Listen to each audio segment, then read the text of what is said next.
بله ما دا خبره کوله چې دین په کیجی او پریب کې مونږ فیل یو. استنجا او دس غسل تیمم مونږ فرایض 14 واجبات دا مونږ نه راځي، نو دا اهم دي، یادول پکار دي. دینه اهم تجوید دی معنا وغواړي او دینه اهم عقیده ده په هغې بیان شو. چې کله تاسو استنجا لځئ نو ګسخ په مخکې کې جومات او کور ته چې ځئ نو خیخ په او دا به ووایه داخلېدونه مخکې اللهم انی اعوذ بک من الخبث والخبائث، او چې واپس راځئ نو غفرانک الحمد لله الذي اذهب عني الاذى وعافاني، دا به ووایه. تلو کې ووایه اعوذ بالله، واپس راتلو کې ووایه استغفر الله. که دا دعاګانې نه درځي خو یادې کې هلته به کښېنئ ښی لاس ښي غوږ سره سر سره او ګس لاس د خېټې او پتون په میانځ کې دلته ګن ته به نه ګورئ، توکاڼې به نه توکئ، جراثیمي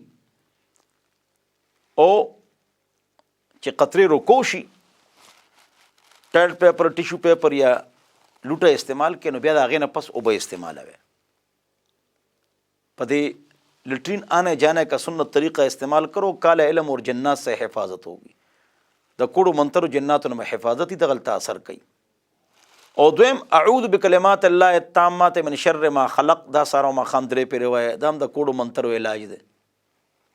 خو یو اوږده دعا ده، ما نه وغواړئ دروبې لیږم. اعوذ بکلمات الله التامات من غضبه وعقابه وشر عباده ومن همزات الشياطين واعوذ بك رب يحضرون ومن شر ما خلق وبرأ وذرع، دا وایه سارو ما خام. دریم علاج د کوړو منترو باوضو اوسئ، په اودس کې اوسئ.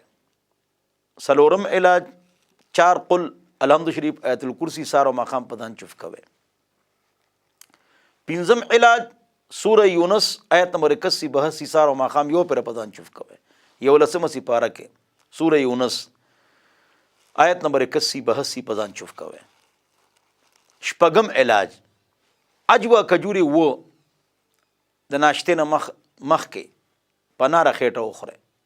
وم علاج د دواړو اولو منځ کې شاته شانه هلته یو کپ حجامه وکړئ، وینه وباسئ. دینه هم تور علم او کوړې منتر جادو دا ختمیږي. یو سپین چرګ کلیوال شیور مرغي خو به سبا له مړ شي، خپله نشي وړه کېدی، پنجره کې تاسو به څه وړه کوئ. د هغې استعمال مه کوئ. نمک، چینی، برف 3 زهر دي، دا کم استعمالوئ. سموسا، پکوڑا، پراٹھا دا هم کم استعمالوئ. شیور مرغی، نان اور بوتل دا بالکل ختم کې. نان کټ دے یا الله یا جان کټ دے، دا 9 سیزونه د نه استعمالوم، کم سے کم استعمالوئ. ململه پی ورکوئ، بوتل مو ورکوئ. بهرحال سپین چرګ بغیر د ټاکی د کلی هغه کور کې ساتئ. ابن سنی نه روایت دی، هغه روایت کړی دی ابن عمر نه. نو دا کم کارونه چې ما تاسو ته ووایي دا ټول علاج د کوډو منترو لري عالم په غر کې عالم یا په غار کې عالم یا بنگلادیش انډیا کې عالم اس نشي کولی.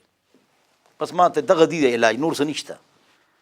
داسې عاملانو له مزه چې پیسې اخلي، پرده نه کوي، د غیب خبرې وایي، 14,000 14,000 شپږ روپۍ غواړي، زعفران غواړي، په 100 روپو زعفران باندې 100 تعویضونه لیکلي شي او خلکو نه توله توله غواړي. د غیب خبرې کوي. نبي علیه السلام جادو شو، مسلم شریف روایت دی. 2 کاله پې و جلالین حاشیه یا شپږ میاشتې جلالین حاشیه. نبي علیه السلام ته پته ونه لګېده، عالم ته هم پته نشي لګېدی. دروغ وایي، ټول دروغ وایي. سبا علم الله سره دی. دا خو د تاڼو د مولیان ختم کې، دا پولیس والا او مولیان پکې کېنوي، سلسل پولیس والا هر تاڼه کې اته ختم کې.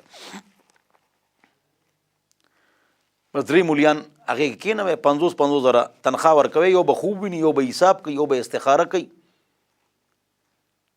او تاسو ته د غل پته لګوي، د قاتل پته به لګوي. دا ټول دروغ دي. سبا علم الله سره اس د عالم ته د خپل جیب د نوٹ نمبر معلوم نی نو دینه ځان وساته. او علاج مې ته ووایي د کوډو منترو. په دې ما اردو او پښتو کې ویډیوز هم جوړ کړي دي، ما نه وغواړئ په واتسپ په درولېږم 0311 444 0006 آسان نمبر دی.